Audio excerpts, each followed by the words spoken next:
What's up, internet? So still working on the cutlass. I know most people are like, hey, I could have a rear end swapped in a day. I went over all the stuff that I was having problems with last time as things kind of snowballed on me. So kind of show you the progress where I'm at, just another quick update and seeing where I'm at with it. Get the old Harbor Freight light. So as you can see, I got the headers back in and they're wrapped. Not the most perfect job, but it's going to be a lot better. Kind of help with the heat and everything in there. Got that done, and then we'll go underneath the car. Got everything wrapped. Got the exhaust hooked back up. Yes, that's ugly. No, I did not do that. Got the transmission pan back on with the new extra thick Moroso pan gasket, cross members back in. All that's reattached, and the most important part is I at least got the 9-inch housing hung in the car.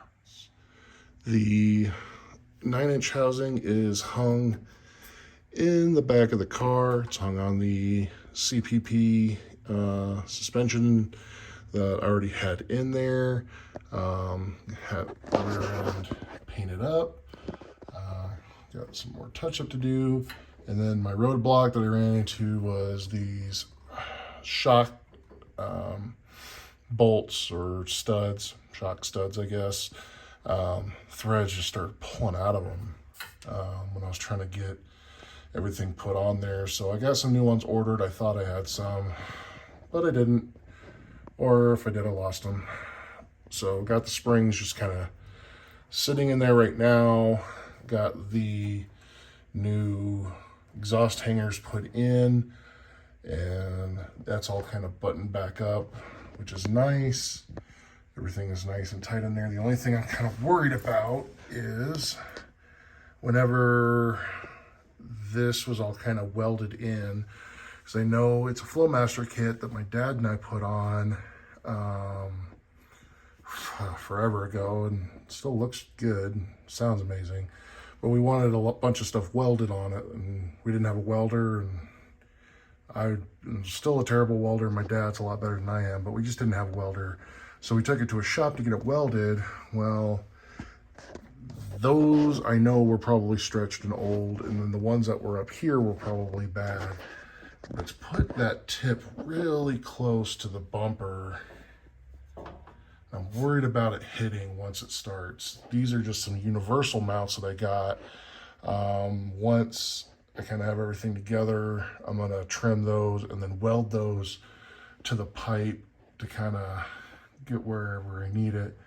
So I'm a little worried about that, but if they do touch and rattle, maybe take it to an exhaust shop, just have them maybe trim the pipe and bend it down, or just get some 90-degree turn downs and have them angled 45 out this way so you really don't see an exhaust tip.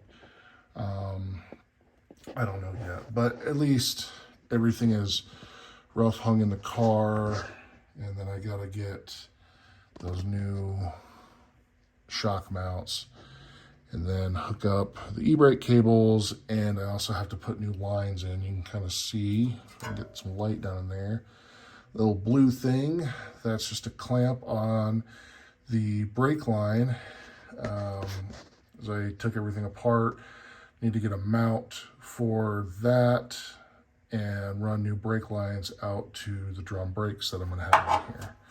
So all in all, it's coming together. And underneath the car looks pretty good. You know, it was undercoated 20 some odd years ago, still holding up well. And after I kind of took a break from working on the back, since I needed shock mount bolts, which I thought I had a set, but clearly I didn't, or if I do, I have no idea where I put them. But was able to find the eyebrow pieces right here, these chrome trim. They haven't been on the car since I've owned it for a long time, but got these put on, and this side went on fairly easy. This side over here, the top ones lined up, but these side ones did not. And if you look in here, let me get a light, kind of see this off color right here, that's a separate piece that's different from the core support and from the fender. And I could not get that to go over far enough to line up with the original holes in that fender. So I don't know if something was tweaked or messed up, but I got to the point where I got it over as best I could and wound up drilling new holes that are slightly off, and you can see it's off just a little bit, but there is some damage to the fender here, as well as the bumper is tweaked here, you know, getting into the fender there. And I'm not sure if that's an adjustment I can fix or if the whole thing is twisted.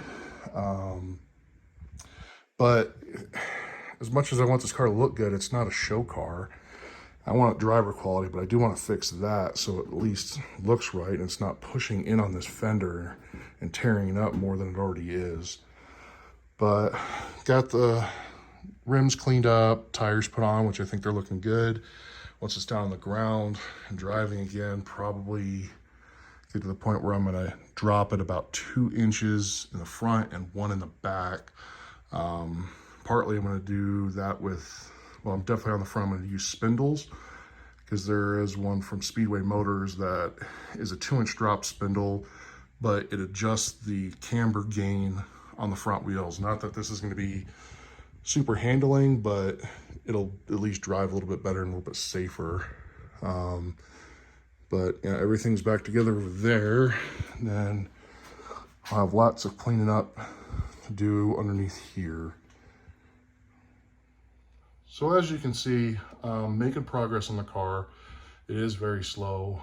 I only get to maybe work on it a few hours on the weekend, and it seems like I get to a point, have to order parts, or I just try to work on stuff. I do want to get it back together and running. I just don't want to just slam it together haphazardly, but there is stuff that's okay, I see what I want to do, and then I'm going to change a little bit later. So that's the latest update on the car. Hopefully get it back on the road, at least cruising. And then I still have the Edelbrock ProFlow kit that I'm going to put on there. But if at least the car runs and drives for now, I can maybe wait till the winter to do that, because I should have most of the parts, and it says has everything you need for an installation. But I already have a high pressure fuel system, but have to do a different fuel pump relay because it uses an external relay instead of just a regular one inside the computer. I'll have to get a coil because right now I have an HEI, and that one uses its own distributor that uses an external coil.